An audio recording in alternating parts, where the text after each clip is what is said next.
point, we'd either have them come onto the other side or roll into their stomach or just gently.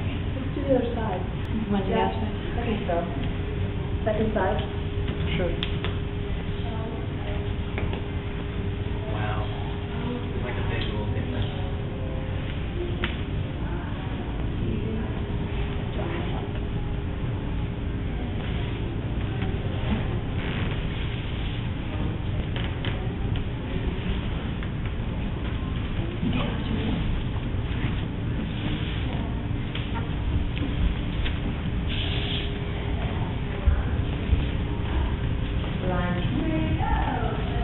That seems to be a very easy way to get to line 2. Yeah. It is. The thing is, you have to warm up line 2, though. So you have to do it before this point. Yeah, but it is. When you work with pregnant women, this is how you, at the second trimester, they're not able to lie on their back. So side lying is really good. You have a lot of access. This is a great way if you're working with someone who's pregnant or for some other reason can't spend a lot of time on their back. This is where you would warm the lines up from. Yep, the other side. Sit on them. Yeah, as you can see, you can get all of them in the back as well. I'm in my lunge stance, so I'm nice and stable here.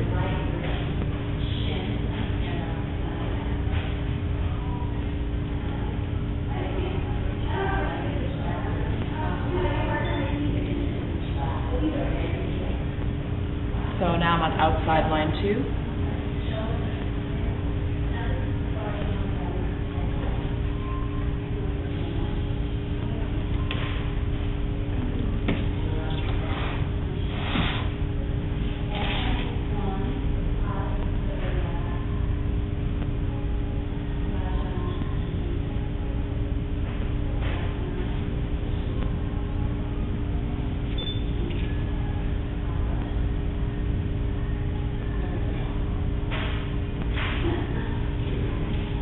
Set her up.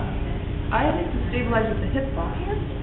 I walk myself back to more of like a 40-degree angle between my body and hers. I'm fixing on the fleshy part here above her sitting bone, the side of her tailbone. If the person's super wobbly, you can keep this hand here. I prefer to lean back though, and I stabilize with the knee, and then I draw her leg back. Yeah, you're not bending the leg back, you're just pulling it straight up. Sometimes my knee will slip, so I'll have to readjust. Don't be afraid to do that. So one thing, a good pointer, notice that as I'm pulling back, Megan's not rolling.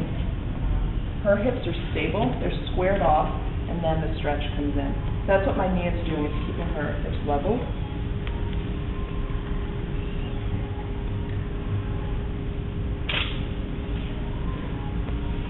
Hip bone, it's easy to move her around. Bottom, same thing. I'm keeping her lower back long, so I place my knee right in the glute, pretty much on the piriformis, if you're familiar with where that is. On the what? Piriformis. Me and the piriformis. Yeah, me and the piriformis. People like that. And it's going to depend on flexibility. There, I can hang out here. I can have my hand at her shoulder.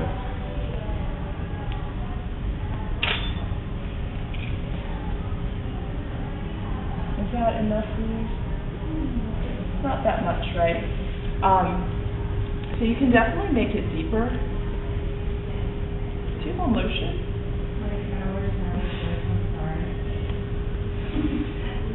So you were saying before that you could technically bring the heel to the head. On the where, top leg.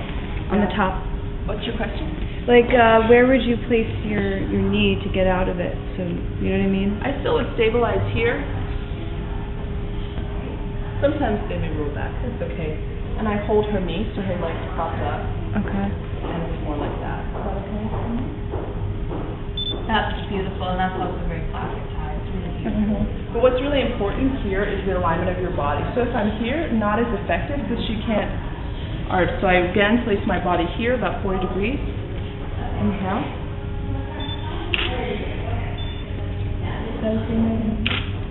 Yeah, and that's going to make it a much deeper stretch.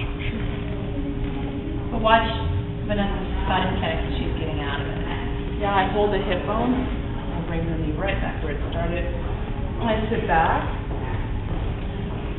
Here's your spine. Yeah, right alongside you'll see the bulge of muscle. I thumb it. I don't really palm it. It's easier to palm down here. And the way I'm moving my thumbs is 1, 2, 3. I start as low as I can, just above the pelvis, and I lean in.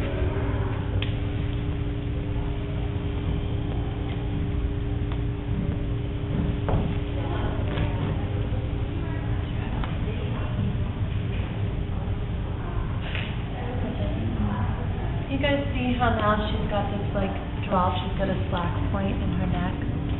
That's really nice to have. When she was the other way, let's drop your head down. She was actually on the other one. I know, but you know, this exaggeration, like that's a little bit of a strain. It's not too relaxing. Just something. She needs a teddy bear right here. When I get over here, I'm warming up her trap, these circles. And then I make my way back down, same path. Megan's skin is like a little fragile, so you'll see I leave little thumbprints. That's a good marker. And I control the pressure with my weight. If I lean in more, it's deeper. I just lean back a little and lean in less.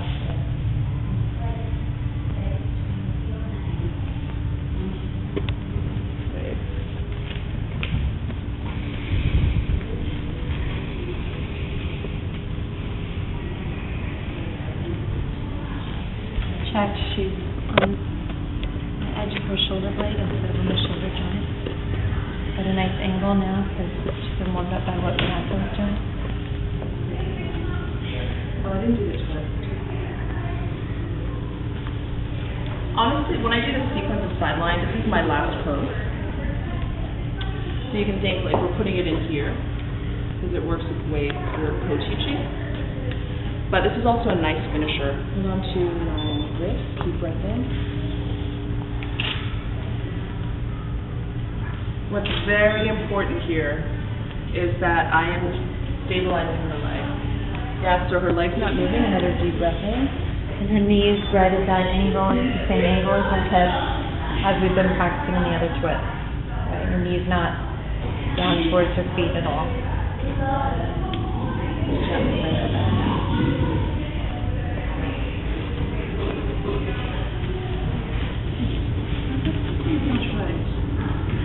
Did you do that before you're thumbing the line?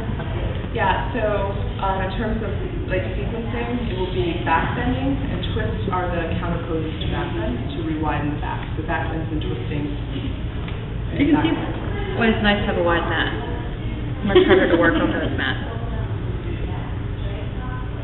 No pressure on the hip.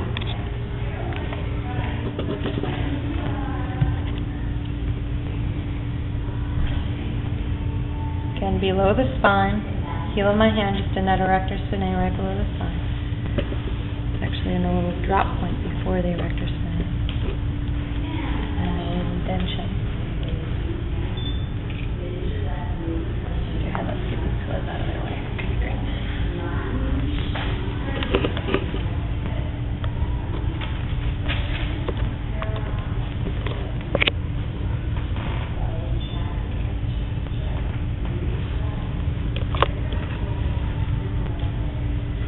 Look at my spine, you guys. I could be like this, and that would be a sign that I was efforting. Or I can be like this, which is just hanging out. Did you feel a difference? For the unwound.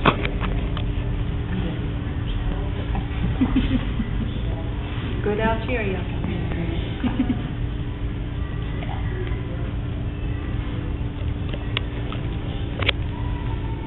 So this, the thing is I wouldn't, we're doing it, Megan, topless because that's easy for us to see. But I really wouldn't recommend it, at least that's my preference. When I give massages to people, I prefer them to come in a t-shirt. When women wear spaghetti straps and stuff, because, it's that skin burn thing. And Thai massage is built around wearing clothes, so a lot of the moves give you more friction to catch on so you don't slide, so you can just place and stay.